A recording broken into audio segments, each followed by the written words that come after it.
أعوذ بالله من الشيطان الرجيم بسم الله الرحمن الرحيم ওয়ালাইকুম আসসালাম রহমতুল্লাহি ওবরাকাতুহ। আলহামদুলিল্লাহ নাহমাদুহু ওয়া নুসাল্লি আলা রাসূলিহিল কারীম, আম্মা বাদ। সহিহ দিন শিখি ৬ নং গ্রুপে মুহতারাম মুস্তাক আহমেদ ভাই দুবাই থেকে প্রশ্ন করেছেন জানাজা নামাজের পদ্ধতি সম্পর্কে। তো এ সম্পর্কে আমি সংক্ষিপ্তভাবে ইনশাআল্লাহ কোরআন ও সহিহ হাদিস দ্বারা সাব্যস্ত মাসলা মাসাইলের আলোকে আলোচনা করার চেষ্টা করব। ওমা তৌফিকি ইল্লা বিল্লাহ। জানাজার নামাজ মৃত ব্যক্তির রুহের মাগফিরাত কামনা করে যে নামাজ আদায় করা হয় তাকে জানাজার নামাজ বলা হয়। এই জানাজার নামাজ যে এলাকায় ব্যক্তি মৃত্যুবরণ করেছে সেই এলাকার সকলকেই পড়তে হবে এরকম নয়, বরঞ্চ এর হুকুম হচ্ছে ফরজে কেফায়া, তথা কিছু সংখ্যক মানুষ আদায় করলে বাকিদের পক্ষ থেকেও আদায় হয়ে যাবে, অর্থাৎ জিম্মাদারি উঠে যাবে। তো সেই হিসেবে এই জানাজার নামাজের হুকুম হচ্ছে এটা ফরজে কিফায়া, এবং এই জানাজার নামাজ আদায় করতে হয় 4 তাকবীরে, এবং 4 তাকবীরে আদায়ের সপক্ষে যে দলিলগুলো রয়েছে সেগুলো সবচেয়ে জোরালো শক্তিশালী দলিল। পৃথিবীতে বিদ্যমান 4 মাযহাবের সকলেরই ফতোয়া এই 4 তাকবীরের উপর, এবং এটাই গ্রহণযোগ্য এবং শক্তিশালী ফতোয়া, জানাজার নামাজ 4 তাকবীরে। তবে 5 তাকবীরে বা এর বেশি 6, 7 এমনকি 9 তাকবীরে পড়ার সপক্ষেও দলিল রয়েছে। ফলে যদি কোনো ব্যক্তি 4 তাকবীরের বেশি পড়তে চায় সে পড়তে পারে, এক্ষেত্রে তাকে বাধা দেওয়ার কোনো কারণ নেই।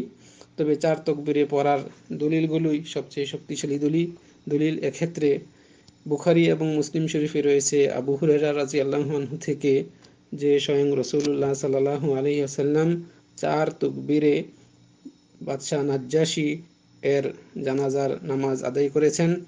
ঠিক তদ্রূপভাবে সুনানুদ দারাকুতনি, মুস্তাদরাক হাকিম এবং সুনানুল বাইহাকিতেও আবু হুরায়রা রাদিয়াল্লাহু আনহু থেকে বর্ণিত রয়েছে যে রাসূলুল্লাহ সাল্লাল্লাহু আলাইহি সাল্লাম সাল্লা আলা জানাজাতিন ফাকাব্বারা আলাইহা আরবান, যে রাসূলুল্লাহ এক জানাজার নামাজ আদায় করলেন এবং সেক্ষেত্রে তিনি 4 তাকবীর দিয়েছিলেন, অর্থাৎ জানাজার নামাজ 4 তাকবীরে তিনি পড়িয়েছেন।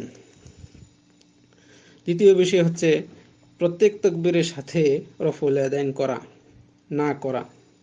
তো এই বিষয়টি নিয়ে মতভেদ রয়েছে, তবে যে ক্ষেত্রে সবাই একমত পোষণ করেছেন সেটি হচ্ছে প্রথম তাকবীর, যাকে আমরা তাকবীরে তাহরিমা বলি। এই প্রথম তাকবীরের সাথে রফউল ইয়াদাইন করা এটা সকলেই আবশ্যক বলেছেন, এবং সেটাকে এইটার উপর সকলেই একমত পোষণ করেছেন। বাকি তাকবীরের ক্ষেত্রে সেগুলোর ক্ষেত্রে রফউল ইয়াদাইন করা না করা এ নিয়ে যদিও মতভেদ রয়েছে, তবে গ্রহণযোগ্য মত হচ্ছে যে সেখানে রফউল ইয়াদাইন করা মুস্তাহাব। এর সপক্ষে ইমাম আহমদ, ইমাম শাফিঈ এবং ইমাম মালিকেরও কিছু কিছু শাগরেদ মতামত দিয়েছেন। তবে এক্ষেত্রে সবচেয়ে গ্রহণযোগ্য দলিল হচ্ছে আব্দুল্লাহ বিন উমর রাদিয়াল্লাহু আনহুর আমল, কেননা তিনি রাসূলুল্লাহ সাল্লাল্লাহু আলাইহি ওয়াসাল্লামের অনুসরণের ক্ষেত্রে অত্যন্ত মুতাসাদ্দিদ ছিলেন, বা পুঙ্খানুপুঙ্খভাবে তিনি রাসূলের অনুসরণ করতেন, সেই হিসেবে তিনি প্রসিদ্ধ।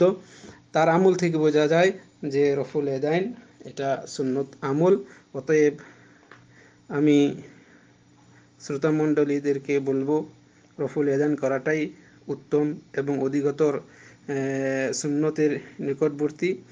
এ মারফত ইবনুল মুনজির তার এক কিতাব রয়েছে আল ইশরাফ, সেই কিতাবের 2 নম্বর খণ্ডের 359 নম্বর পৃষ্ঠায় তিনি বিস্তারিত আলোচনা করেছেন, সেখানে আপনারা দেখতে পারেন। প্রথম তাকবীর দেওয়ার পরে সূরা ফাতিহা পাঠ করতে হবে। যদিও এ ব্যাপারে ইখতিলাফ রয়েছে, তবে সকল ইখতিলাফের ঊর্ধ্বে গুরুত্বপূর্ণ কথা হচ্ছে যদি সহিহ হাদিস দ্বারা সাব্যস্ত হয় রাসূলুল্লাহ সাল্লাল্লাহু আলাইহি ওয়াসাল্লামের আমল, তাহলে সেখানে কোনো ইমামের মত, কোনো ব্যক্তির মতকে প্রাধান্য না দিয়ে রাসূলুল্লাহ সাল্লামের আমলকে প্রাধান্য দেওয়া, সেটার উপর আমল করা, এটাই হচ্ছে বুদ্ধিমানের কাজ। সেই হিসেবে বলবো যে প্রথম তাকবীরের পরে সূরা ফাতিহা পাঠ করতে হবে। এর সপক্ষে হাদিসে রয়েছে, বুখারী শরীফের হাদিসে তলহা বিন আব্দুল্লাহ বিন আউফ রাদিয়াল্লাহু আনহু বলেন, সাল্লাইতু খালফা ইবনে আব্বাসিন আলা জানাজাতিন, ইবনে আব্বাস রাদিয়াল্লাহু আনহুর সাথে তার পিছনে জানাজার নামাজ পড়েছি। ফাকরা ফাতিহাতাল কিতাব, তিনি জানাজার নামাজে সূরা ফাতিহা পাঠ করেছেন। এই হাদিসটি পাবেন বুখারী শরীফে। দ্বিতীয় আরেকটি হাদিস দলিল স্বরূপ বলছি, আবু উমামা রাদিয়াল্লাহু আনহু বলেন, as-sunnatu fi s-salah আলাল জানাজা, জানাজার নামাজে সুন্নত নিয়ম হচ্ছে, রসুলের সুন্নত হচ্ছে যে আইয়াকরাআ ফিত তাকবীরাতিল উলা বি উম্মিল কুরআন মুখাফাতাতান, যে প্রথম তাকবীরের পরে সূরা ফাতিহা পাঠ করবে চুপে চুপে। ফলে এই হাদিস থেকে, আবু উমামার হাদিস থেকে স্পষ্ট প্রমাণিত হয়, মারফু হাদিস, যে রাসূলুল্লাহ সাল্লাল্লাহু আলাইহি সাল্লাম প্রথম তাকবীর দিয়ে সূরা ফাতিহা পাঠ করেছেন। হাদিসটি আপনারা পাবেন সুনানুন নাসাইতে 1989 নম্বর হাদিস, এবং হাদিসটির সনদ সহিহ। দ্বিতীয় বিষয় হচ্ছে যে দ্বিতীয় তাকবীর দেওয়ার পরে রাসূলুল্লাহ সাল্লাল্লাহু আলাইহি ওয়াসাল্লামের উপর দুরূদ পাঠ করতে হবে। তারপরে তৃতীয় তাকবীর দেওয়ার পরে মাইয়িতের উপর দোয়া পড়তে হবে, মাইয়িতের জন্য দোয়া করতে হবে, যে দোয়াগুলো হাদিস দ্বারা সাব্যস্ত। তবে এক্ষেত্রে সবচেয়ে বিশুদ্ধ দোয়া হচ্ছে যেটা মুসলিম শরীফে রয়েছে, আল্লাহুম্মা গফির লাহু ওয়ারহামহু ওয়াআফিহি ওয়াআফু আনহু, এই যে দোয়াটা রয়েছে এটা সবচেয়ে বিশুদ্ধ দোয়া এবং সবচেয়ে উত্তম দোয়া। এই দোয়াটা পড়ার চেষ্টা করবেন। পাশাপাশি আরও দোয়া রয়েছে, সেগুলো পড়া যাবে, সেগুলোও হাদিস দ্বারা সাব্যস্ত। চতুর্থ তাকবীর দেওয়ার পরে সালাম ফিরাতে হবে। যদি কোনো ব্যক্তি এক সালাম ফেরায় তাহলেও সেটা জায়েজ রয়েছে। যদি কোনো ব্যক্তি ডাইন এবং বাম দুই সাইডে দুই সালাম ফেরায় সেটাও জায়েজ রয়েছে।